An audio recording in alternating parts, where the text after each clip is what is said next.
제가 지금 STX 엔진 이 기업에 투자를 해야 할지 말아야 할지 좀 고민이 되는데요.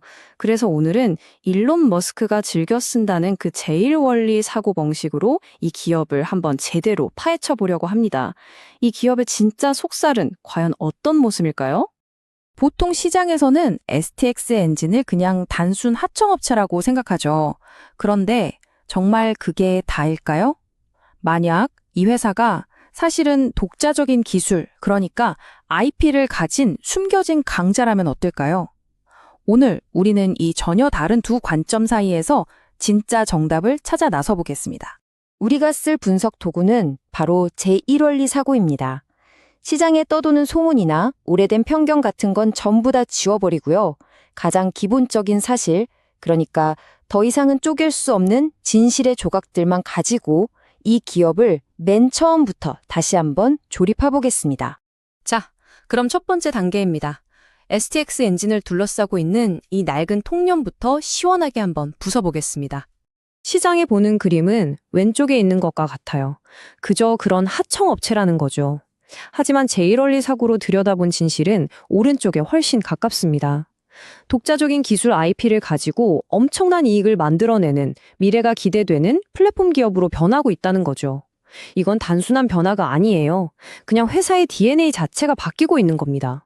자, 낡은 껍데기는 벗겨냈으니까요. 이제 이 회사를 가장 기본적인 팩트들로 잘게 쪼개서 그 속을 한번 들여다보죠. 이 회사의 사업 구조를 가장 단순하게 쪼개보면 보시는 것처럼 두 개의 거대한 기둥이 나옵니다. 하나는 배를 만드는 민수사업, 또 다른 하나는 탱크 엔진 같은 걸 만드는 방산사업. 이 두 기둥이 거의 비슷한 비중으로 회사를 아주 든든하게 받치고 있는 말 그대로 쌍끌이 구조인 셈이죠. 자, 첫 번째 근본적인 팩트입니다. 이 회사의 이익률, 왜 이렇게 극적으로 치솟고 있는 걸까요? 정답은 놀라울 만큼 간단합니다. 바로 로열티가 사라졌기 때문이에요. 예전에는 독일 회사에 기술 쓴다고 막대한 돈을 줬어야 했거든요. 그런데 엔진을 100% 우리 기술로 만들게 되면서 그 돈이 나갈 필요가 없어진 거죠. 그 비용이 고스란히 이익으로 바뀐 겁니다. 두 번째 팩트. 아니, 이렇게 좋은데 왜 다른 회사들은 못 들어올까요? 이 시장은요, 그냥 철옹성이에요. 아무나 들어올 수가 없다는 거죠. 까다로운 군사교격, 밀스펙을 통과하는 건 당연하고요. 수십 년 동안 이 엔진은 절대 고장나지 않는다는 신뢰를 증명해야 합니다. 이건 뭐 돈과 시간만으로 해결될 문제가 아닌 겁니다. 마지막 팩트입니다. 방사는 그렇다 치고 민간 조선 사업은 왜 갑자기 이렇게 잘 될까요? 이유 간단합니다. 지금 대형 조선소들이 배 만드느라 너무 바빠서 배에 꼭 들어가야 하는 보조 발전기 엔진까지 만들 시간이 없는 거예요. 그래서 이것 좀 대신 만들어주세요 하는 주문이 STX 엔진으로 폭포수처럼 쏟아지고 있는 거죠.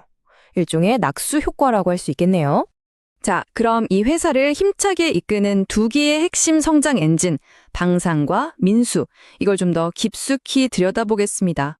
방산 사업의 게임 체인저는 바로 이 K9 자주포의 심장입니다.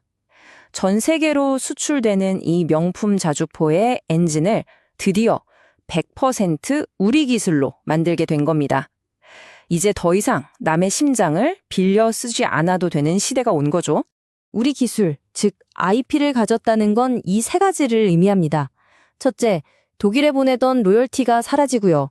둘째, 누구 허락 맡을 필요 없이 자유롭게 수출할 수 있습니다. 그리고 마지막, 이게 진짜 무서운 건데요. 고객에게 가격을 마음대로 부를 수 있는 완벽한 갑의 위치에 서게 된다는 겁니다. 민수 사업에서 대박을 터뜨린 건 저 거대한 메인 엔진이 아닙니다. 진짜 돈을 버는 건 바로 저 작은 보조 발전기 엔진이에요. 배 안에 불을 켜고 모든 장비를 돌리는 작지만 핵심적인 심장이라고 할 수 있죠. 이 흐름을 보세요. 정말 기가 막힌 선순환 구조입니다. 1단계, 조선소 병목 현상으로 주문이 폭주합니다. 2단계, 그 주문이 STX 엔진으로 집중되죠. 근데 여기서 끝이 아닙니다.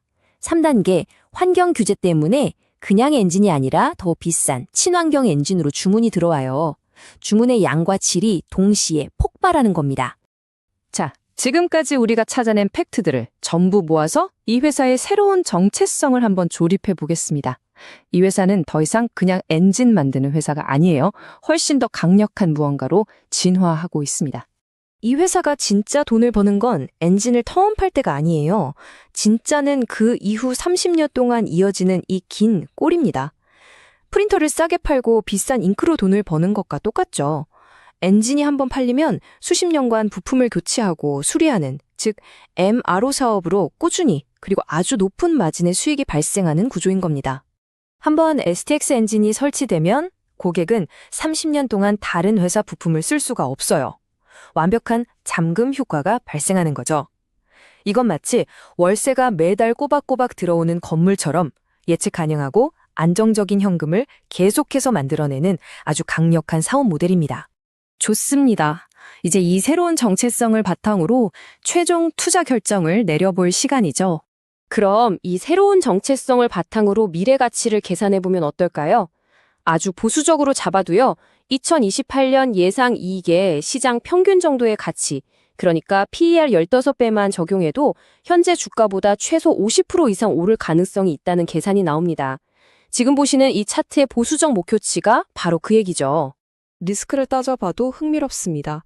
최악의 시나리오가 올 확률은 15%에 불과한데 기본 시나리오, 그러니까 계획대로만 될 확률이 65%나 됩니다. 왜냐하면 대부분의 물량이 이미 계약이 끝난 상태거든요. 즉, 앞으로 추가 계약이 하나도 없다고 해도 지금 실적은 단단하게 지켜진다는 의미입니다. 그래서 이런 결론이 나옵니다.